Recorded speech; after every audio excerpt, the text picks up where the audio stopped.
All right, welcome to our, I guess, virtual town hall on policing in Anne Arundel County. I'm Stuart Pittman, Anne Arundel County Executive, and we're going to be here for about an hour. It may get rather intense, and that's okay. We're talking about subject.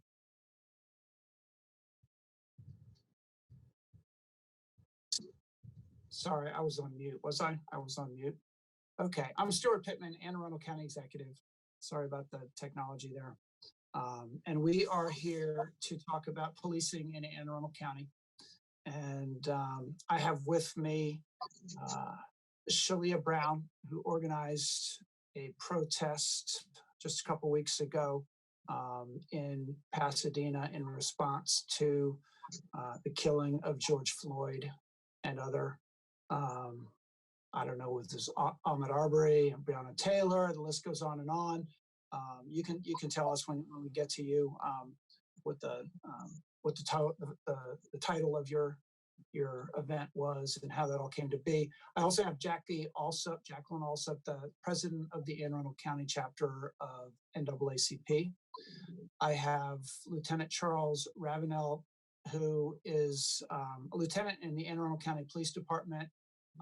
I met just last week in a meeting of about 50 Black police officers from Anne Arundel County that Lieutenant Ravenel has led. And I have our police chief, Tim Altamari, from Anne Arundel County.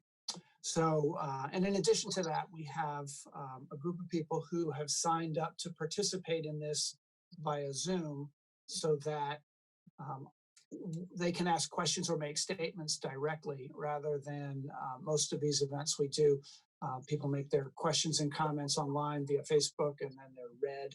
I wanted people to be able to speak directly so that we could hear their voices and see their faces as well as they make statements. So the reason that we're here is that we want to improve the quality of our policing in Anne Arundel County. We want our police officers to be trusted, to be engaged in the community, and we want to hear ideas for how we can do better.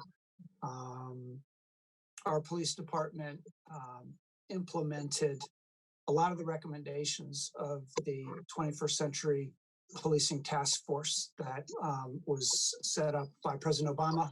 Its report came out in, correct me if I'm wrong, 2014, and Chief Altamari came on right after that time and implemented a lot of those recommendations. I've been reading that report recently, and I know the chief has as well. So we'll talk about what has been implemented, what has not been implemented, what could be done that hasn't been done, and how we feel that we're doing.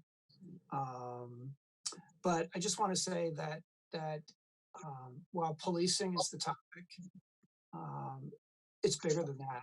It's racism. It's systemic racism. It's the legacy of the greatest sin that this country was founded on, which is the sin of 250 years of enslaved Black Americans, and then a series of lynchings, 5 of which happened in Anne Arundel County after that. Decades and decades of Black incarceration at rates that no other country in the world has ever seen after slavery.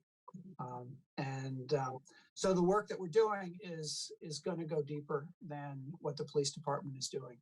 And of course, our response in the county, not just to these incidents, but our response to the state that this country is in and this county is in, include public health, include housing, include childcare, include education, and basic equity, that's where we want to end up. But tonight, main topic is about policing. So this last week has been one, I think, in which the whole country has learned a lot. County residents have learned a lot, and I can tell you that I've learned a lot too. I can say, I thought I was pretty, what some people describe as woke. And I woke up a whole lot more these last couple of weeks. Watching the video of George Floyd being murdered by a white officer with his knee on his neck for almost 9 minutes was it was just a moment that I didn't want to watch. I don't think anybody really enjoyed watching. Nobody wanted to accept that was a symbol of what's wrong in our country. And so thank God people mobilized. Thank people responded, and they've responded all over this county in ways that nobody could have imagined, in neighborhoods that where marches had never taken place on anything. I attended a couple in Annapolis last weekend, and I listened to a group of young African American residents on a town hall 2 weeks ago that we did. And I listened to 50 Black officers last week talking about the challenges of being a Black officer in a primarily white county with a primarily white police department. And then I listened to my own staff and heard their perspective, particularly my African American staff in my office.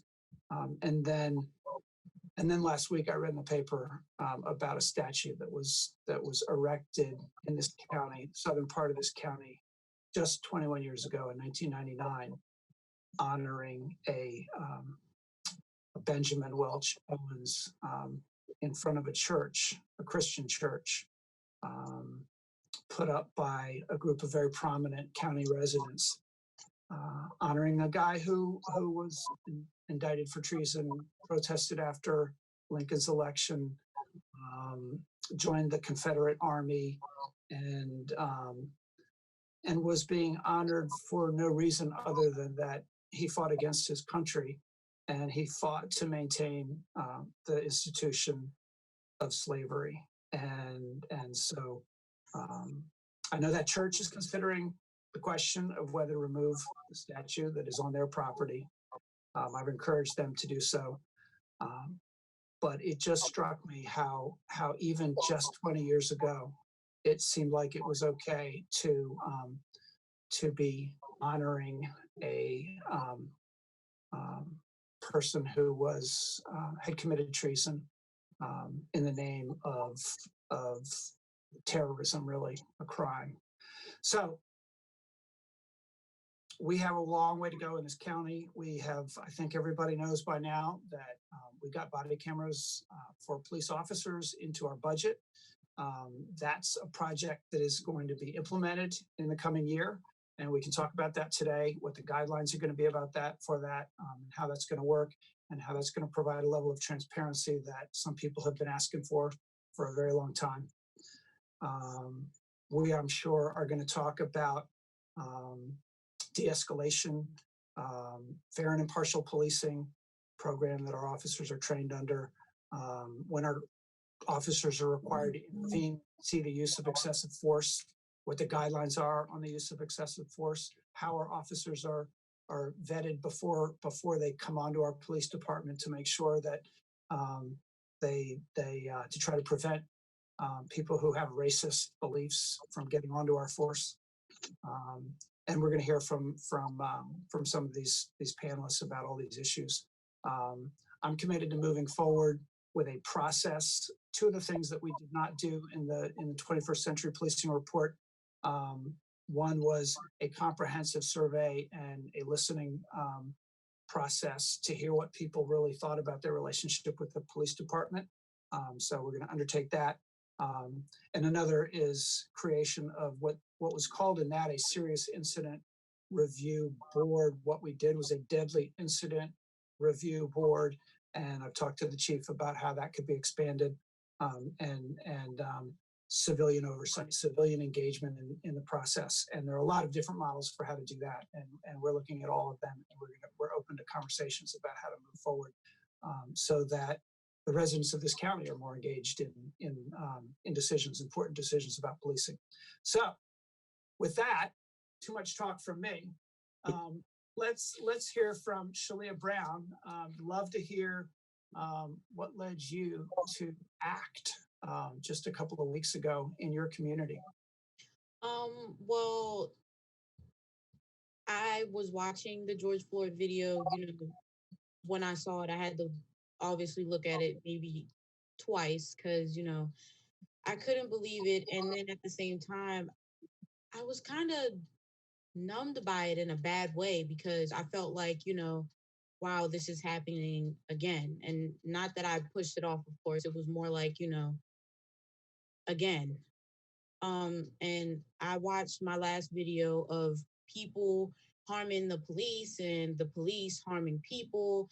And I just got sick of it, like I couldn't watch anymore. So the next day I made a poster and it didn't really get a lot of kids' attention at first. Maybe people were like, okay, yeah, whatever, she's doing it. Then I created a video that had this background song of how serious I was and wanted to get kids pumped up on how we can do a change in the community. So I gave myself 4 days to create a huge thing because I felt like it just needed to be done. Um, Someone posted it on Facebook and I got a lot of backlash about it through the older community. People were telling me we don't need this in our community, leave it in Baltimore. And I didn't want to take it to Baltimore because Baltimore had their own thing going on. And I don't live in Baltimore, I live in Pasadena. And so I had to take it to my own community. And that's one huge thing I had to tell other people that I knew. You have to focus on your own community. And if everybody is doing the same thing in their each individual community, it creates a stronger thing.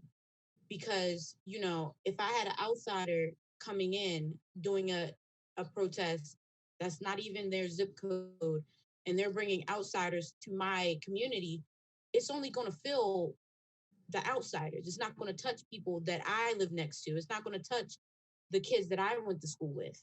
So let's be real about Pasadena for anybody who doesn't know. I mean, Pasadena is a great place. It's got a lot of great people living in it, but it's also the Chesapeake High School is where there have been nooses and a lot of racist incidents, right? Yes. You graduated just a couple of years ago from Northeast High School, right? Yep. Okay, so 20 years old now, attending community college, right? Absolutely.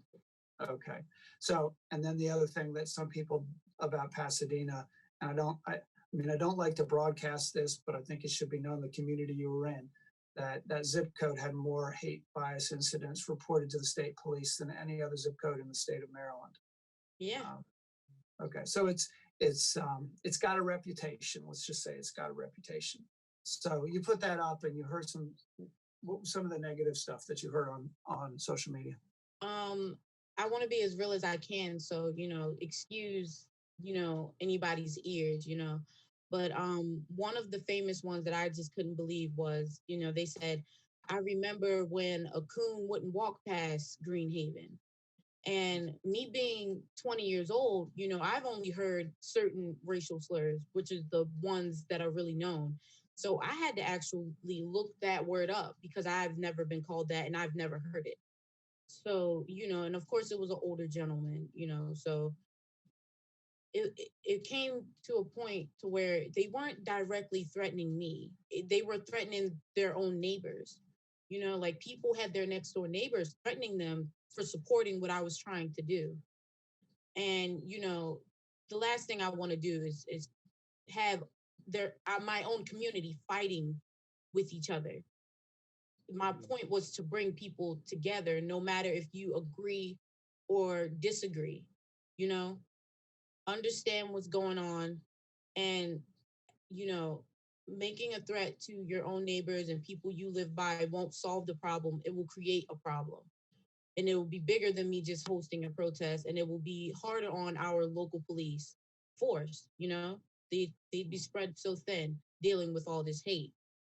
So you went ahead. I mean, I got to say it also, lock and load was one of the comments, and it was enough that our police chief was concerned. Yeah. And the Capitol did a story in advance about the threat and the of the threats that were coming towards anybody who tried to do a march like this in Pasadena. Yeah. So tell us about the actual march, how it turned out. I loved how everything turned out. In the beginning, we had a little hiccup. We did have an anti-protester come and speak to one of the officers to let him know how he felt. And I had a couple local trucks come past where I was setting up to, make a little ruckus, but I had to make sure I let the people know that was working with me that we are to conduct ourselves in a civil manner. We are to conduct ourselves above how they are conducting themselves. And I knew that if I acted all irate and I acted, crazy, people would follow my energy. So I had to make sure I conducted myself in a peaceful manner. And that's how it ended.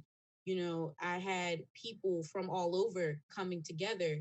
I had veterans coming. I had parents and children coming, all coming together for one cause and all coming together so that we can get to know each other that had the same views. You know, it Any was idea how many people it was? um someone roughly said over 1,500 people has shown. Whoa. Yeah, And the police chief is nodding his head. I know he was there. yeah. And yeah, the police always give a lower estimate, right, on these Mhm. protests. So he says it was 1,500. Okay. Over 15 Wow. people showed. And I didn't see until one day, so until that moment someone told me to come up and stand on the top of the steps so you can see how many people came. And the crowd was just growing. And we took a You had one. them all spread out on the field, right? So they'd be Yeah, socially distanced. yeah, I had to get on a couple people for like grouping up, and I was like, you guys got to spread out. And I had to make sure the police force can see everybody from where I was looking. I needed Uh, everybody to be seen, and I needed everybody to be safe. So wow. Wow. Yeah, had I know. I know the chief will have some things to say about your event and how well organized it was when he gets on. But yeah, it was. I think for people all across this county, when people read about what happened and how successful it was and how peaceful it was and how it wasn't Pasadena residents were coming out and saying we don't want to be like that. yeah, Um, that was, I mean, that was change. yeah, it So, was definitely changed from my ninth grade year. I did not expect that many people to come out and support me at all. Like I expected to come with a little bit of high school students because that's where I was getting most of the text messages off of Instagram. And they were all kids that were either in middle school, high school, or have graduated 3 years ahead of me. okay, well, we'll get back to you, and you may be helpful at answering some of the questions that come in later as well, Shalia. I know you have plans. You're not done, so don't let me end this thing without you getting to say what comes next. All right. Right. All right.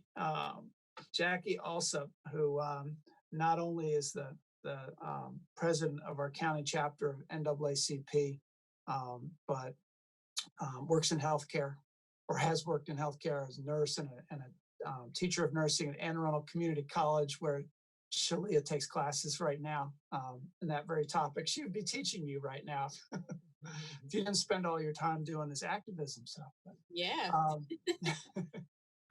so, Jackie, tell us from your perspective what you see going on and anything you want to say about policing too, because that is our topic. Thank you, County Executive Pickman. I just want to say that everyone knows that the NAACP is a civil rights organization, and we're there to eliminate race-based discrimination in our county. And in light of George Floyd, and given the high uh, publicized use of force, incidents, and officers involved shooting, it really has increased a mistrust of police in Black and Brown communities. People are protesting across the country, and we're done dying. We are, as Black and Brown people, we are done dying. Communities are increasingly demanding a new approach to policing. Rather than a model of a department separate from the communities expect community-oriented policing that emphasizes collaboration relationship between officers and community members to resolve local problems. And one of the questions I ask when I think about community policing is, do we have officers who actually get out of their cars and walk the streets or the neighborhoods in Black and brown communities, those neighborhoods that they are assigned to patrol? Do they know any of the people in those areas that they are assigned to patrol? The Anne Arundel County Police Chief has been responsive to the NAACP when a request has been made as a result of a complaint. And as you know, the NAACP receives complaints. And since December 2018, we have received 7 Anne Arundel County police complaints. But there are probably more incidents of racial profiling in Black and brown communities that go unreported to the NAACP. The Anne Arundel County branch would like to thank you, County Executive Pittman, for funding being placed back into the budget for body cameras. And we were just listening to a youth, Shelia, and it was the Anne Arundel County Youth and College Division that we would need to thank, because they decided to do a call to action. And their call to action was to put pressure on the county council and the county executive as it relates to the police body camera. And everyone knows that the funding has been put back. The NAACP. And let me just, can I interrupt you and just throw in there that they not only put pressure, they sent 330 letters just to me. Every single one of those letters was from a young person, and it was written from their own experience with passion. And that was probably the most effective mobilization of any group since I've been county executive on any issue. And county council, all of a sudden was really interested in body cameras. And so we had a plan for it, and we weren't going to move it forward because of the budget crunch, and no problem at all when that many people mobilized. So congratulations to them. Yes, they did a fantastic job. The Youth and College Division is in close contact with the adult branch of the NAACP. We also believe that a civilian review board is needed for our county. What will make it work is independence, accountability, and transparency. We would like to get the support of the County Executive Pittman and also the support of our police chief on that issue. One of the things that we have done is that there has been a meeting held with the chief of police, Chief Altamere, along with several African-American organizational leaders, to discuss what can we do to increase community police relations in Anne Arundel County, because we do not want what happened or has been happening around the country to ever happen in our county. We offered some recommendations at that meeting, and our police chief stated he would do a follow-up meeting with us and with these leaders and would bring back a plan from the department. We are willing to work with the Chief Altamere in developing and strengthening community relations. When I was listening to Shelia speak of her experience as a young person, it only brought back memories to me. And when I say it brought back memories to me, because I was born and raised in Pasadena. And as a teenager growing up in that area, and she mentioned Green Haven, I just remember being on a public bus. And when we got on the bus, people would move to the end of the seat so we could not sit. And then when the bus would go back in Green Haven, they saw us standing and would throw eggs at the bus.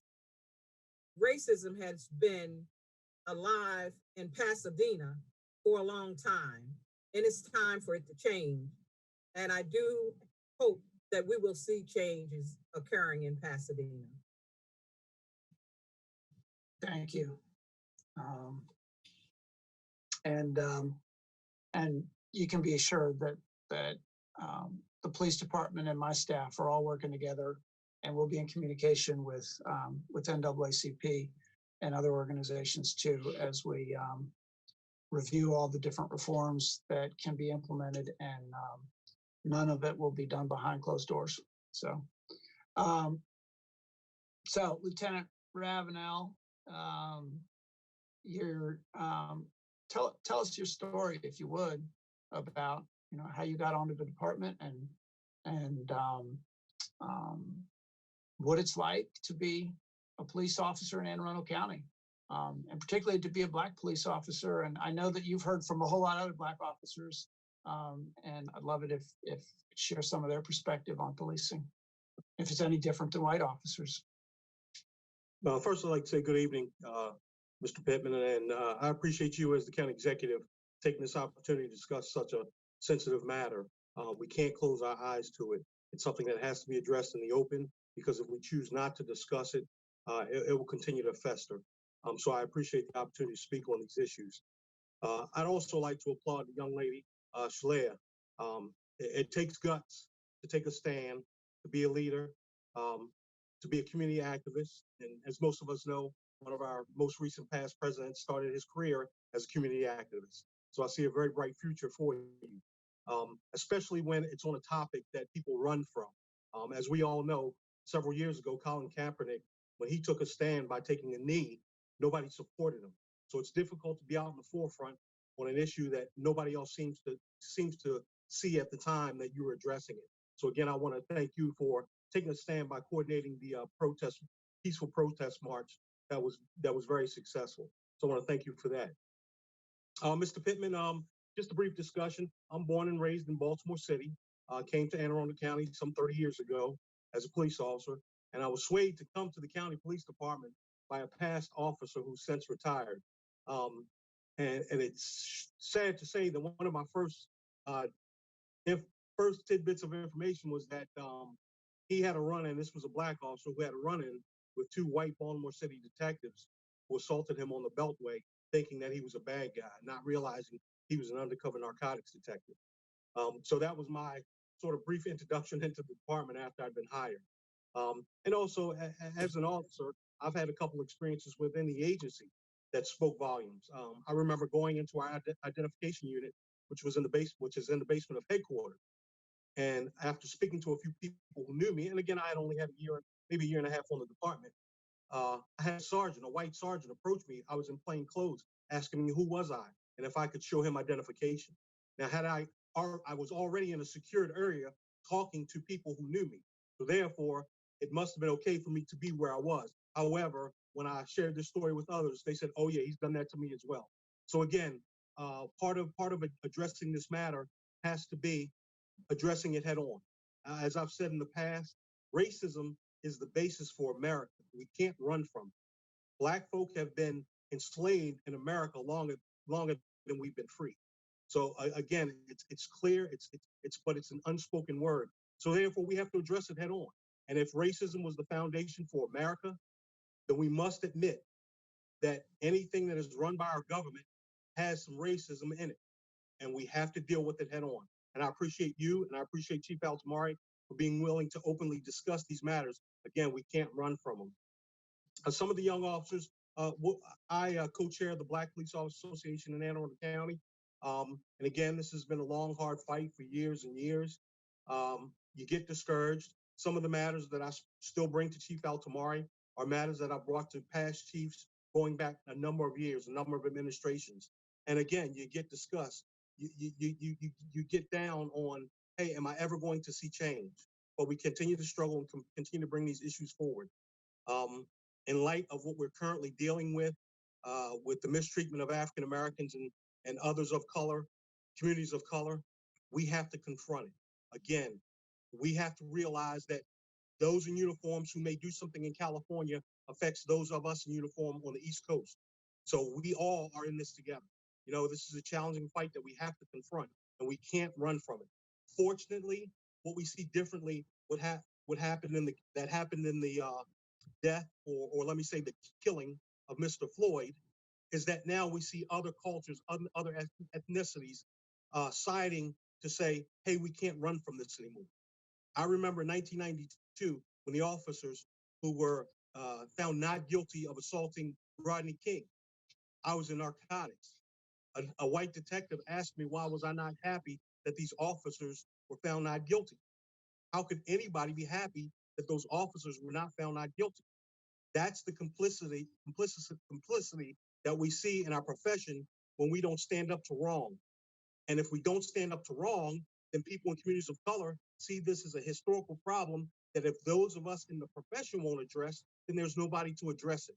And again, I appreciate the opportunity that you and the chief of police will take in facing these matters head on. And again, I'm willing to work with anybody to address it, but we have got to address it head on. And fortunately now, society as a whole see the greatest reform in law enforcement has been the camera. That's a strong state. That's a fact. Yeah. The Yes, truth. sir. Yes. The truth is what's been the greatest. Yeah. Transparency. Well, I want to thank you for what you've done, inviting me out to hear from a group of Black officers, and I know that the chief heard from them as well before I did, and then I was there when you and some other Black officers addressed all the commanders late in the week last week, and I know it's hard work because I know everywhere in county government it's hard work. But the pressure, what I walked away from that realizing was that when you don't feel like you're part of the team in a workplace, it's bad. When you're on the line as a police officer and everybody's life depends on everybody else, if you don't feel part of the team, it's a whole lot worse. And I mean, I know that the numbers went from what it was 7% Black to 14% Black over, since Chief Altamari has been in, and there's been some progress there. But I also understand that that has to grow even more, but that moving up the ranks is the next step, and that we need more Black officers in leadership to change what I understand is the mid-level leadership is where most of the complaints have been. So it's but I gotta say it's all over county government, and we have a lot of work to do. So Chief Altamari, hopefully you're going to talk about your feelings about all this, but also you've been there 5 years, and you came in right at the end of the when the 21st Century Policing Task Force put forth its recommendations, and you had a pretty clear mission, which is the same mission you have right now, which is to improve the relationship between the community, particularly the Black community, and police. And so how's it going? Like you said, boss, we've never stopped working on it. When I first took over as chief, I had an African-American lieutenant who I respect and love, and I respect and love Charles too. It wasn't him at this point. He wasn't a lieutenant yet. Say to me, hey, boss, you need to understand something. This is the police department where Black folks don't feel welcome.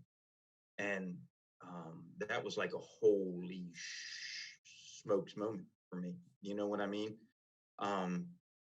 Because a person who hasn't seen through the lenses of the struggle that African Americans have gone through in this country, in this county, I can be empathetic as hell, but I can't taste it like folks do. So we started working on it early. I actually went to the White House to have one of the first community policing President's Task Force report planning sessions. So the report actually We're talking was about the last president, right? Yes, sir. President Obama's report. And I was honored to have the Reverend Dr. Carletta Allen go with me. And we had some real talks even back then. And look, I'll be honest with you, we still ain't there yet. You said the numbers a couple minutes ago, sir. When I took over, we were at 7.25 or 7.1 or something like that. And we're at 14 now, right? It hasn't happened by accident. We've worked our tails off on doing it. We do not spend a penny on going after the same candidates that have always showed up anyway. All our money is put into minority recruiting.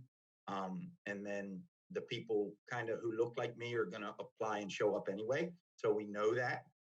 So the trick is getting Black, brown, and Asian people there. We've had successes with African American recruiting, without a doubt. We've had less success with Latino and Latina recruiting. And we've had pretty much like zero success with our Asian community, getting them to come in and show interest and getting on to the police department with us. So we still got a lot of work to do. And as long as I'm here, it's going to continue. If you'll let me segue for a minute to Miss Shania and her demonstration. I want to say first and foremost how proud I am of her. In 27 years on this job, I have never seen a demonstration better organized and better run than that. Now, I'm not saying I haven't seen some good ones, because I have, but wow, she knocked my socks off with the work she put in and how positive she made that event. Saw Miss Jackie there. We spoke and we're in awe together at how many people went out there. Good Lord, I've just never seen anything. I've never seen anything like it. And I was very proud. And I have been proud across the board at how Anne Arundel County has demonstrated in the wake of Mr. Floyd's murder.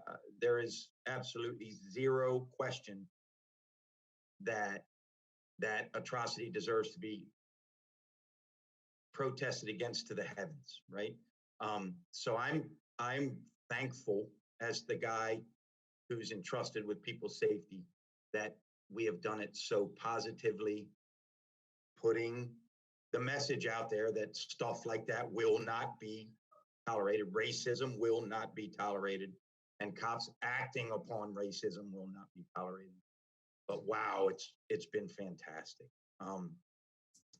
Body-worn cameras is a concept that you and I talked about, I think, before. Actually, you weren't even county executive yet. I think as we started talking about it, you had been elected. It's a concept that we've supported on the police department. The police officers really, by and large, support it also, because it is that eye, and it does bring a non-biased viewpoint to the equation. They ain't perfect, but they are a step that you can take, an investment that we can make together. I'm impressed how you figured out how to pay for it. I'll tell you that. It's a lot of money. Clearly, it was worth it, given the conversations we've had. So we're going to do it, and we're going to do it right. And every couple hours, I'm talking with somebody who knows what they're talking about on how to tweak and how to make sure we're doing it so that we don't have some of the failures that we've seen around the country, which is a good thing that other places have made their mistakes. On the President's Task Force on 21st Century Policing, I am proud to say we were batting about 950. We had about 95% of the things in the task force reports, recommendations for police departments already enacted. And the truth of the matter is that could go up to 97% or go down to 94%. We were talking about one today that we hadn't realized we were doing. There's 73 or 74 recommendations for police departments. I think we had hit 70. And then we found one today we were actually doing, but we hadn't made it public facing. So it's a very easy step to make public facing. And that's about what information we're going to release and when we're going to release it after we have a police involved issue in public. So it's all work in progress. We were doing very well. We're going to continue to do very well. As I'm not surprised in the county executive at all, we've had a lot of talks lately about listening to our community. Miss Jackie and I have talked many times about a civilian review board. I'm listening. I'm getting my head around stuff. Sir, I know you are too. And I think that there is somewhere in the realities of how they're enacted that you know is worth talking about. So I think that's where I stand right now. And then if you'll let me close by saying this. Last week, when I went in to talk to our Black officers, I realized I had failed them. I was trying to keep Minneapolis, Minnesota, 1,500 miles away. And I was looking at it as a crisis manager. And I should have been looking at it more as a guy whose job it is to make sure my cops are all okay. And my Black officers were hurting a lot, and I didn't realize how bad it was. So I'm also proud to say that I'm very proud of the minority officers who came to me and said, hey, boss, I need you to listen up here. You need to get involved. You need to show us something. And we're going to continue to do that because the emotional health of every one of our officers is extremely important. And Charles, I'll tell you publicly, I'm sorry that it took me that long, brother. On where we are in service to the community. Miss Jackie, so we absolutely do have officers who get out and walk in every community. We've made it a part of our everyday lexicon. I will tell you candidly that when I took over, I'm not sure we were at the level we need to be. One of the things that we did is made community policing and community engagement and getting out of your car and talking to people in every community that you serve a part of the performance review for officers, which it had never been before. So they got to do it to get the satisfactory grade on their annual performance review to get the merit raise that they want. We ain't perfect yet. There's 775 moving parts in uniform for Anne Arundel County, but it is a conversation we have every day. I expect my captains and lieutenants to be making sure it happens every day. And I'll tell you candidly, God help a captain when I find out from a community that our officers haven't been going to the community meetings every month also, because people should know their beat cops. You used the term community-oriented policing. Before there were police cars, community-oriented policing happened a lot easier where population density occurred because the cops were walking around, right? They had to go to a call box and call in every half hour. They had to interact through walking down the sidewalks.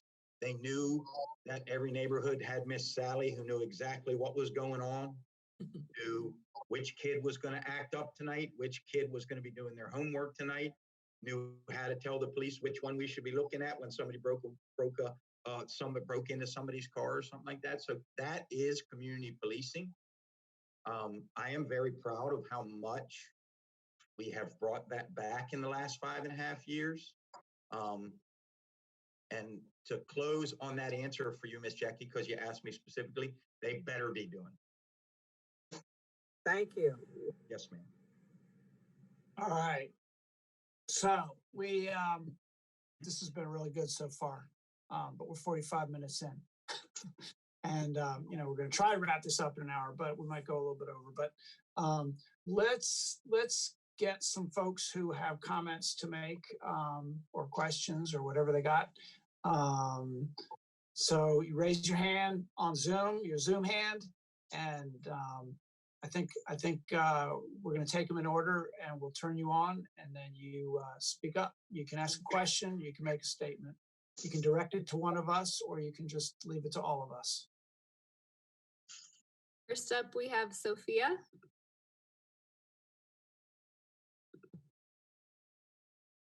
Hello, can you hear me? Yes, Sophia. Yes, thank you for having me on. My name is Dr. Sophia Marjanovic. I have a PhD in immunology and microbiology. And 2012, I used to live in Anne Arundel County, and I got attacked by my domestic abuser 10 days after giving birth.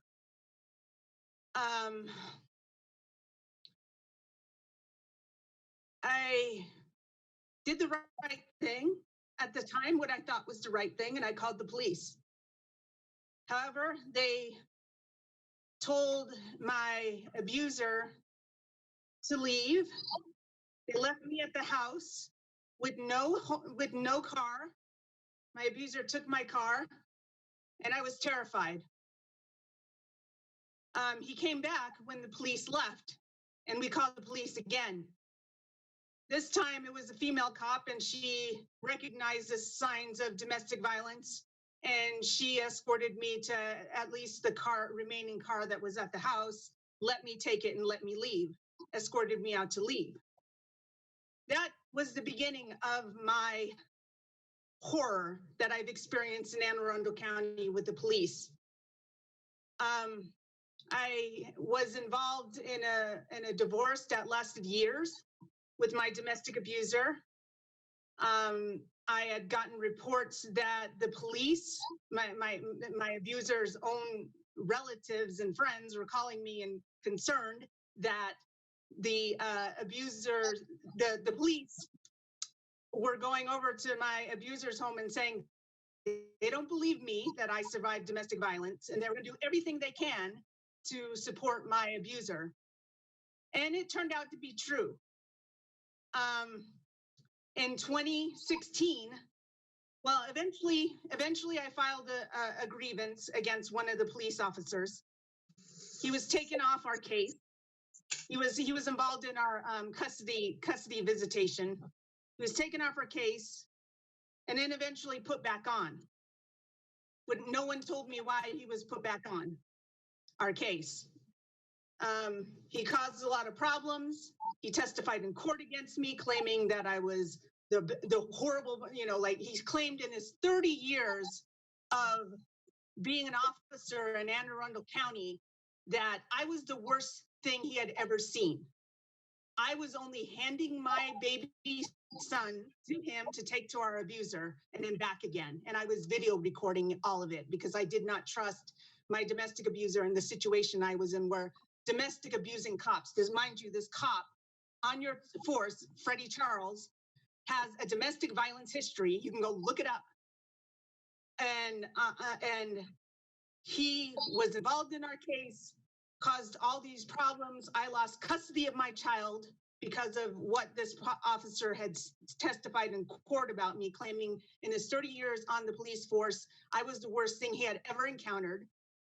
When I was forced to then eventually the courts, I've had a horrible situation with the courts. I haven't been able to get access to disciplinary records of the police.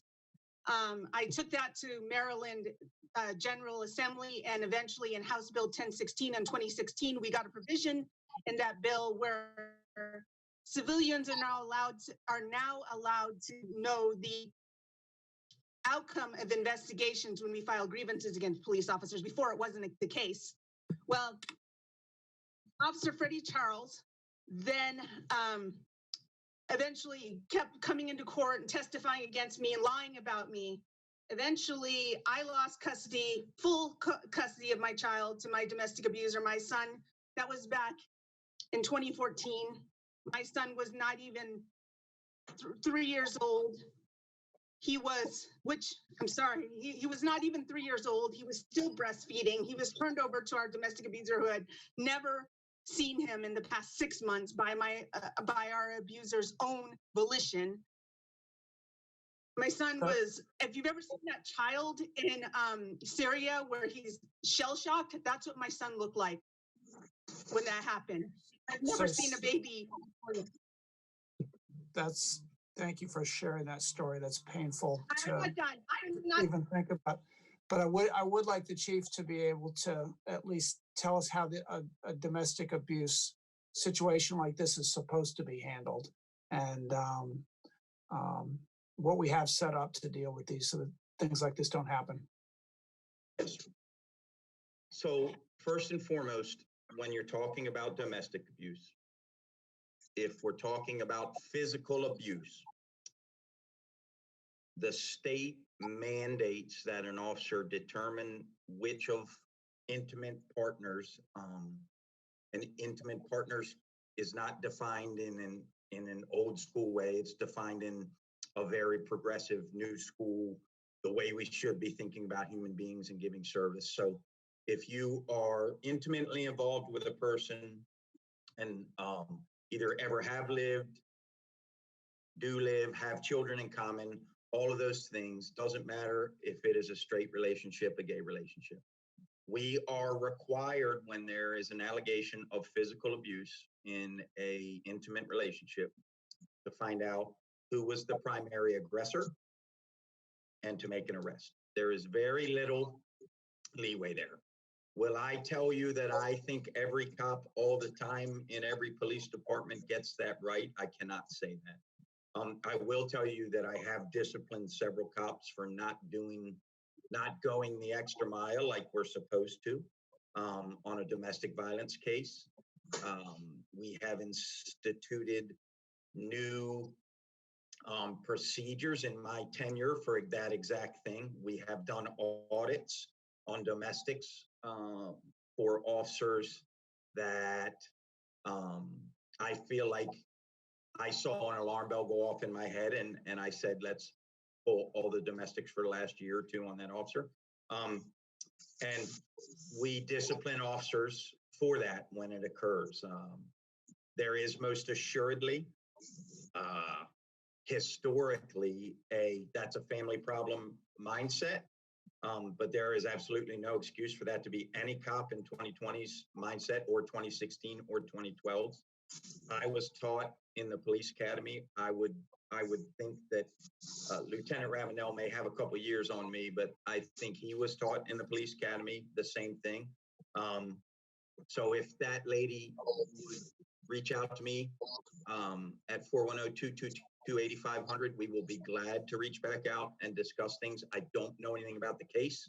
She mentioned an officer's name.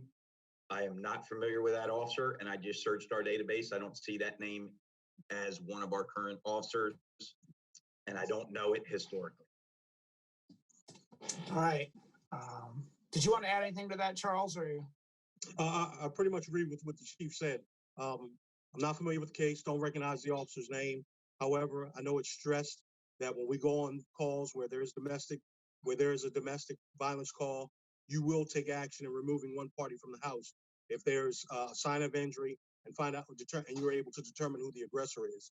Unfortunately, there are times where we can't determine who the aggressor is and both parties are arrested. So I can tell you firsthand that officers on the shift that I've commanded and throughout the department take action on domestic abuse, and we take it very seriously. I did want to speak to one issue that you spoke about, which was getting officers' records. As it comes to the racial issue, one of the things that we're suggesting is the transparency and discipline history of officers.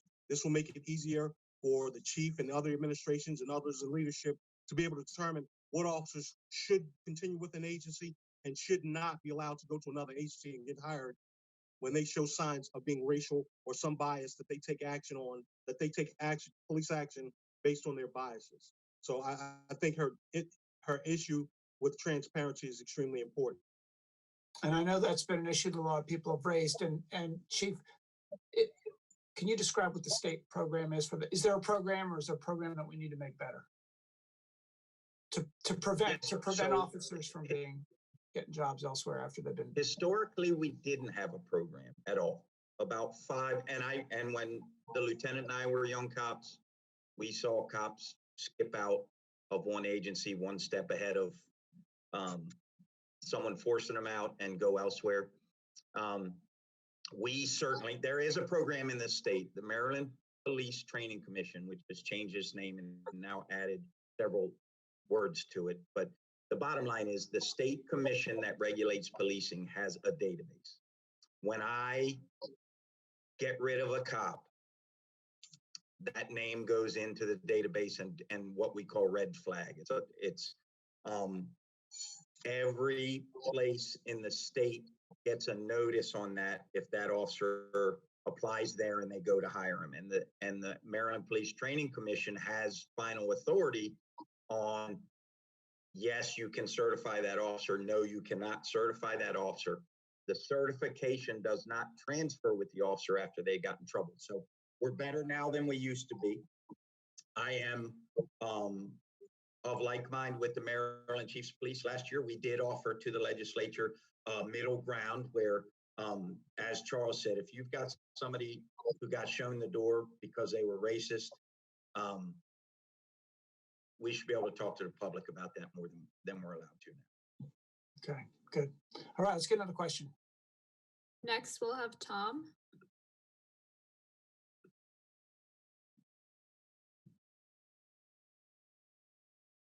Hello? There you go. We hear you. Okay, cool. All right, so last May, my wife was pulled over about, I don't know, 50 yards from our front door. I live down here in Deal. And by Corporal David Witt in an unmarked car. She was just getting off work. She just closed up the restaurant up in Edgewater. And it's a notoriously like cop-friendly bar too. So she just closed up the bar and just came home. And she got stopped in front of the house. Corporal David Witt told her that she could pee on herself since she had to go to the bathroom so bad. You know, didn't believe that the house was right there, even though it's right on her license. So she calls me. I come outside. I start filming. I asked for his name and badge number. And Corporal Witt refused to identify himself on camera. This was all submitted to IA. So he refused to identify himself, threatened to arrest me if I didn't step back, which I clearly did on camera. Yeah, after that, I went home because I didn't want to get arrested, didn't want to get locked in the damn cage. So went home, called dispatch. They gave me his name, his badge number, and they said, "Oh, would you like him to come over and talk about this when it's finished?" Yes, absolutely. About a minute and a half later, Witt cited her for running a stop sign, which did not happen, and we ended up fighting it in court and winning.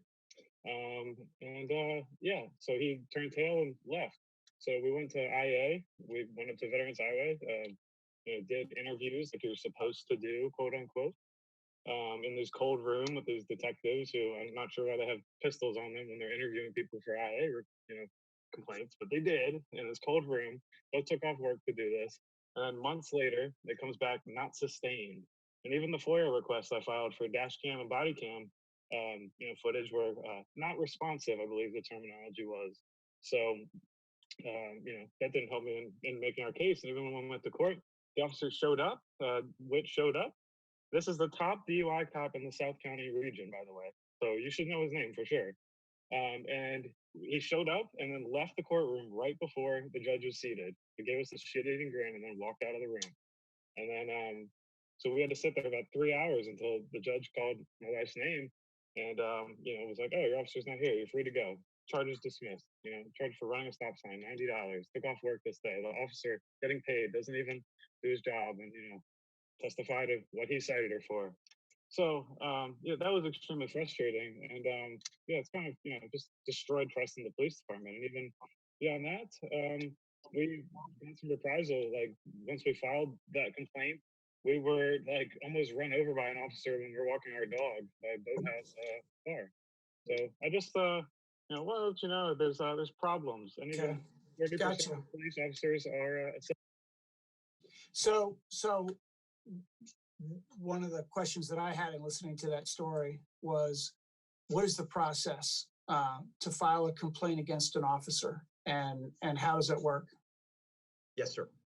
So the gentleman is right. Internal Affairs is who investigates complaints on the police department.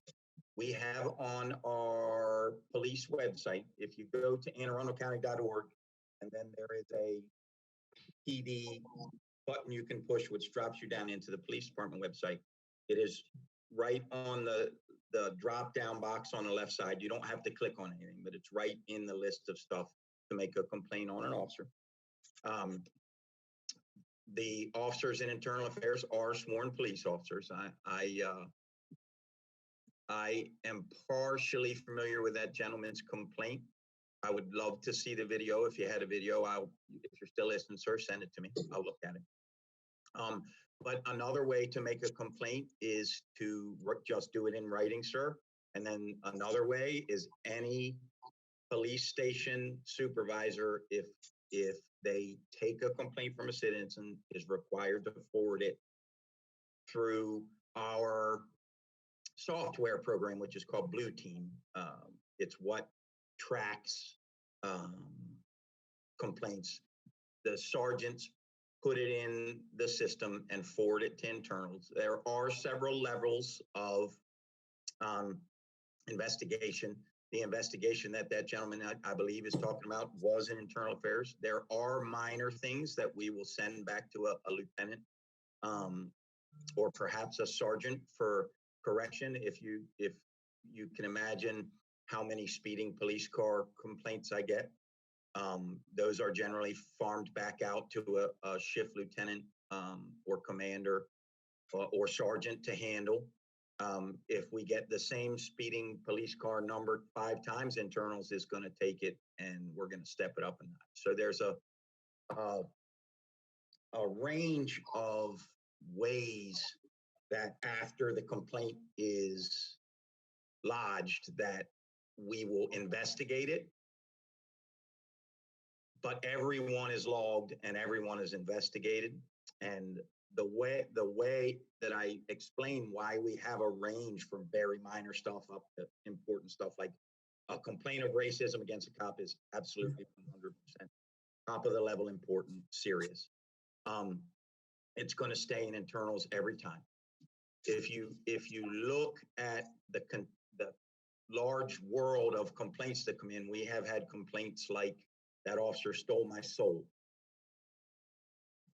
I'm probably not going to put 17 or 20 man hours into the complaint that the officer stole the person's soul. Okay, so let me, sense. I'm gonna jump to a couple of the questions that have come in off of Facebook. There's a couple that are related. So Mike says the police need to be retrained, reevaluated, and backed up by mental health workers. And then Reka said something similar. She said, we can't put every crisis in the hands of police. We need non-police crisis response teams, mental health professionals, addiction treatment professionals, conflict resolution professionals.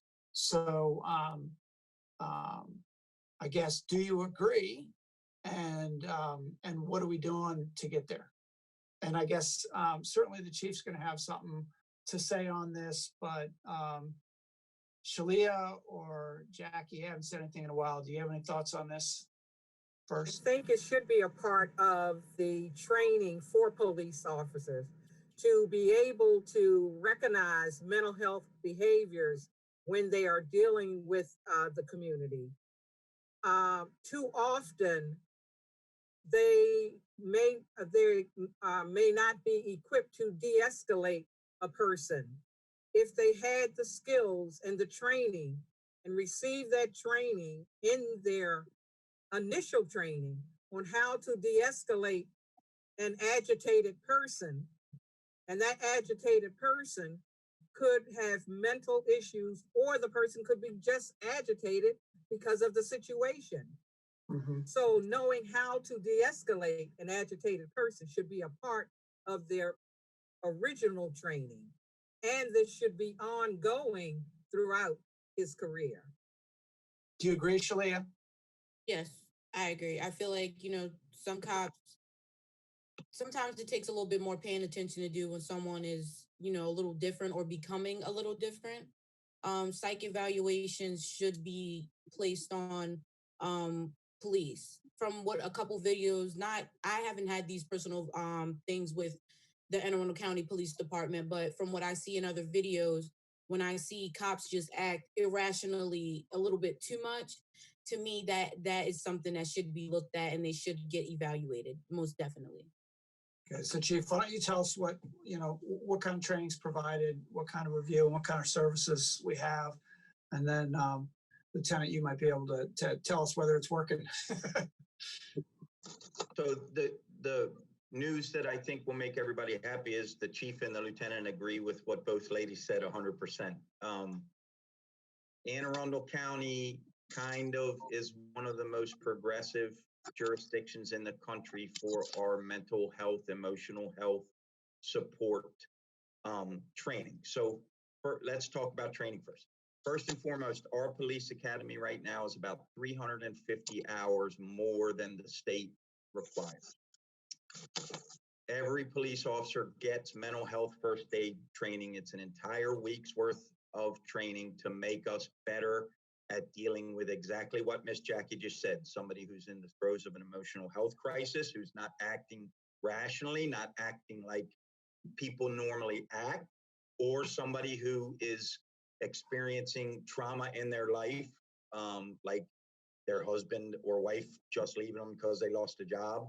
Our cops are trained to be better at dealing with that than much of the country.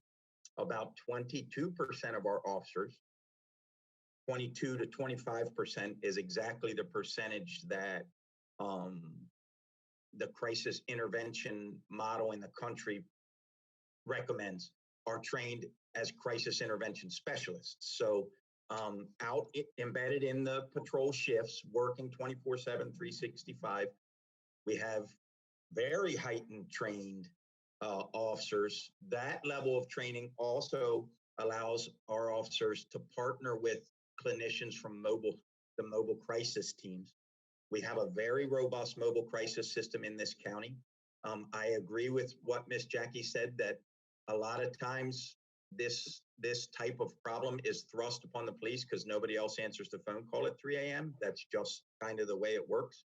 But the good news is 24/7, 365, we have the CIT and mobile crisis apparatus built. CIT is actually a licensed clinical social worker and an officer who wears exactly this shirt. I wore this tonight on purpose, with khaki pants on, so they're softer looking, and that they can help the clinicians get to root causes and provide support in crisis, and then do the magic of following up with the people who need the support for weeks, months, years, up to and including. You will have specially trained officers from this police department calling somebody they know suffers from paranoid schizophrenia and saying, "Hey, my friend, how you doing? We taking our medicine this week? Just checking on you. I want to make sure you're good." That type of support happens every day out there. I'm not saying it happens everywhere in the country, but I'm proud of how it happens here. So, yeah, and I have to say that the crisis response teams are such a success. There was a little brief period here where it looked like the funding wasn't going to be available to keep them going from the state because they were grant funded. And so we stepped in this year in the budget to keep them going because there was no way we were going to let that program end. And it's done between the mental health agency of the county and the police department together. And it's such a big success that we had a team of public health folks come in a few months ago to look at whether or not we could take this thing and figure out a way to fund it and expand it in a big way, because we have so many mental health needs in this county that have not been met. And to get it funded through grants, but also some private sector investment from the private sector that benefits from the service. And I won't get into all that because it's kind of complicated, but it's one of the things that that collaboration between the mental health agency and the police department has been really great. Sir, may we get the LT to translate that into what it sounds like out there every day? Sure. Well, I concur on the information that was shared. And oftentimes, and again, it's stuff that the public doesn't see in general. We get a call, and I agree. Again, one of the things that's coming out right now, the public wants our police to do less enforcement and more community service. This is one of the things that is provided by the police department, where we get a mental health call. Mental health workers, they will respond. However, oftentimes they want an officer there to assist. Oftentimes medics respond. However, we respond, and we have had in-service training on how to recognize when it's a mental health crisis and not somebody who's upset and agitated just at the police, but maybe having a breakdown. Officers on the street do a very good job in recognizing it most times. And when not, again, we often call out mobile crisis or CIT, and they'll come and take over. And they may often already have a relationship with this individual or their families. So it does work pretty well in our county. Okay, I'm gonna we're 10 minutes over, but I don't want to stop. I don't know about you all if you have anywhere to get to, but so what I'm gonna do is have one more live question, and we're gonna ask whoever it is that asked the question to keep their statement or their question to a minute if you can. We'll cut you off at 2. How about that? And then get some responses on that. And then I want each of you also after that at the end. So that'll be our last question, to say anything you think hasn't been said yet that needs to get said. So we got a question? Yep. Our last question will be from Dan. Dan, let's hear it. I'm here. Right. Thank you, Mr. Pittman and Ms. Alsop and Ms. Brown and Lieutenant Ravenel and Chief Altamar for your comments. They are very well founded and much appreciated. I live in probably one of the most privileged and most white communities in this county, in Severna Park. So you're probably wondering, why in the world is this guy even speaking up? I'm looking at, first of all, I heard the comment, a couple of comments here that have come in after the comments themselves, talking about our police force being called into areas where probably the police force is not the most optimum group to be there. And Chief Altamar just talked about that. I did submit a paper to your office, Mr. Pittman, on this issue. And I would request that you do make it available to Chief Altamar and to Ms. Alsop to review as well. But there's a lot of words going on about defunding and abolishing police forces right now. The paper I wrote addresses that directly. The point I'm trying to make is that of the 775 police officers we have in place right now in this county with about 540,000 residents, that's a small number of folks trying to serve and protect the rest of us.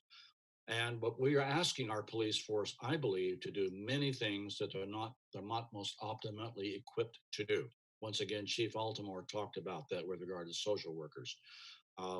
We need to look hard at exactly what we ask our police to do and see and make decisions on who else is probably best positioned to handle such requests as dealing with homeless, dealing with drugs, and things of that nature that our police have to deal with. Please review the paper at your leisures, and I'll restrict my comments to that. Thank you. All right, thank you. I just searched and I didn't find it under my emails, but I'll check and find it because I didn't notice when it came in. And I recognize the name, Dan. Thank you for your service on our Veterans Affairs Commission as well. I'll be glad to read it as well, sir. Thank you. Yeah, and I would just note on that topic of what police officers are asked to do and not asked to do. I met this morning with our school superintendent, George Arlato, and the topic of school resource officers came up, and he was expressing his support for having the school resource officers in the school, but saying that he had just got off a call with his principals talking about needing to better define, and I know he's talked to you about this, Chief, needing to be clear to define what their role is and what their role is not, and not asking the cops to do things that really the staff should be doing in terms of dealing with fights and conflicts among students that not necessarily a police officer is the right one to bring in. So that's going to be an important topic in a lot of different areas as we go forward. Sir, if you'll allow, I think people would be surprised at how much the SROs believe that exact thing you just said. Well, yeah, I know that the training program for SROs in Anne Arundel County has become the state training program because it's on the right track. So, let's just do a go around and everybody say anything that they think has been missing that needs to be said that some people out there might want to hear. Should we go in the same order? Should we start with you, Shalia, the wisest of the bunch? This is just a little bit, just a tad bit off topic, but actually on topic as well. As a student that went to Northeast High School and had, a very huge positive with Corporal McAdams. I don't know if the chief knows him. I'm pretty sure you do. My favorite officer at the school. I saw the hug he got the other day, Michelle. Yeah. Favorite officer, love him. I do agree on the one thing with them saying, sometimes the officers aren't trained on dealing with kids that deal with the type of things, and that is more of a social worker type of thing, you know, from the things that I've seen personally in a school, at least, you know. I've said previously about the racism on Instagram, on Snapchat, the bullying, you know, that starts to weigh on the kids' minds, you know, feeling uncomfortable in their own school. And then they start to feel uncomfortable in their own community. Like, are these kids going to meet me after school? You know, those are things that they have to worry about. And I feel like sometimes, you know, that is a social worker type of thing and not a police officer type of thing. Because, like you said, they're a little bit more softer. You know, they can talk to the kids, although the officers are trained in de-escalating. That's not a it isn't a de-escalating type of issue when a kid is in distress, when it's children. So that's what I have to Right. say. Thank you. One of the things I like to say is that I know that everybody has been using their cameras to record incidents. Continue to do that. When you see something, say something. And if it needs to be recorded, record it. I also would like to mention the COVID-19 and the CDC and the governor's executive order. We need to keep social distancing. We need to wear the face mask. And if there are groups of people, more than 10, if a police officer should ask you to please disband, then you need to disband because they are following the governor's executive order. So we need to be safe. We know that in Anne Arundel County, the number of positive cases have increased, and we don't want them to continue to increase. So we need to be cautious of that. We need to follow the rules, and our police officer enforce the rules. And we all have to do this together. Thank you for saying that. I get tired of saying it myself. I'm glad to hear other people saying it.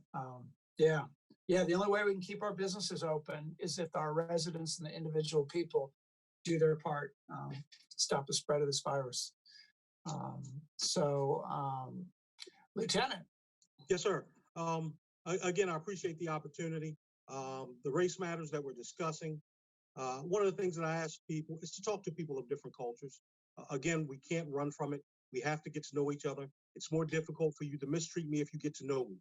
If I'm a stranger, often you don't have any sensitivity toward me. So therefore, we need to get to know each other. These sensitive topics have to be discussed. We can't run from them. I'd be remiss if I didn't speak on behalf of the Black officers in the police department and around the state. I've talked to a number of officers from other departments. The impact on situations like this, Black officers are the greatest populations that's affected by this, with the exception of families like Mr. Floyd, families of Ms. Taylor, and the families of people like Eric Gardner. They are the most extremely affected by things like incidents like this. However, Black officers, we can't disconnect from as our partners can, or as our white counterparts. They go home, they remove the uniform, they can take a breath, they can be removed from the matter. I come home, I can take off my uniform, I can't take off my skin. I go from being a part of one solution and problem at work with the uniform on, to coming home, to removing my uniform, to being on the other team. And again, I've got to admit, talk to Black men across the United States. Most, not all, most have had some negative interaction with law enforcement. And we as law enforcement, as a profession, have to correct that. We have got to take away the stigma that we are racist against a certain group of people, though we were the strong arm of the government that enforced laws that hindered Black advancement. So we have to now do what is necessary to build the bridge, not keep us separated, but building relationships. The one last thing I like to say is that several years ago, the chief of the International Association of Chiefs of Police, he said, because of our law enforcement, throughout law enforcement in society, law enforcement provided security against legal discrimination that denied basic rights to citizens and fellow Americans. This has caused generational mistrust between communities of color and the police that we serve. In order to make this change, the first step we have to do as a profession is to acknowledge and apologize for the role our profession played. And again, I like to work with everybody to rectify the wrong. I also like to applaud my colleagues who do right every day, who put themselves on the line for others, not just other law enforcement officers, but for the public in general. So when we speak as an organization, we don't speak against white officers or the white citizenry that we protect. We know that there are millions of people who are supportive of us, but we also know that there are some who aren't supportive and do take actions that hinder us advancing. So I like to work with everybody to make sure we can rectify these matters. Thank you, Lieutenant. Sure. Chief? Well said, LT. Ms. Shalia, I'll be expecting your application to the police department next week. I've given Ms. Shalia a challenge. I want her on the police department. I want to tell our community this. There's no doubt about where police have been in history. In Nazi Germany, the police helped Hitler rise to power, keep power, and do the horrible things to human beings that he did. In this country, without a doubt, the police were used as a tool for Jim Crow laws, for racial oppression. We're committed on your police department, and I use that term purposely, your police department. And I'm speaking to everybody in this county when I say it. I'm speaking to Black folks, brown folks, folks from overseas, LGBTQ folks. We are committed to being your police department. That doesn't mean I'm sitting here promising we never screw something up or we're going to get it right every time. I do promise you when we screw something up, we'll try to handle it and we'll try to get better every time. There's no room for racism on the police department. There is no room for racism on the police department. You have my commitment that that will keep being my true north as the leader of the police department. And you have my word that every day I'll keep talking to the lieutenant about that. And you know what, folks? He's right. We got to get uncomfortable if we're going to get better. We got to break through the barriers that comfort causes, and we got to do it. I'll close with this. We got to do it the way Miss Jackie said it. We got to do it together. There ain't but one race. It's the human race. And we've got to start looking at it that way. You have my commitment that the police department is here to protect you, one, and serve you, two. And that ain't going to change. Thank you. And I'll just close, be brief, try to be, with a message of hope that, I didn't get into doing this job or the work I've done throughout my life to really for any reason other than to make major change happen. And we're at that moment where it can. And it's because people are marching in the streets. It's because people are seeing things that they didn't really want to see before. And we got an opportunity if we act. And so that's part of my job is I got to act, but you got to keep telling me to act. You got to keep advocating. And I know that you will.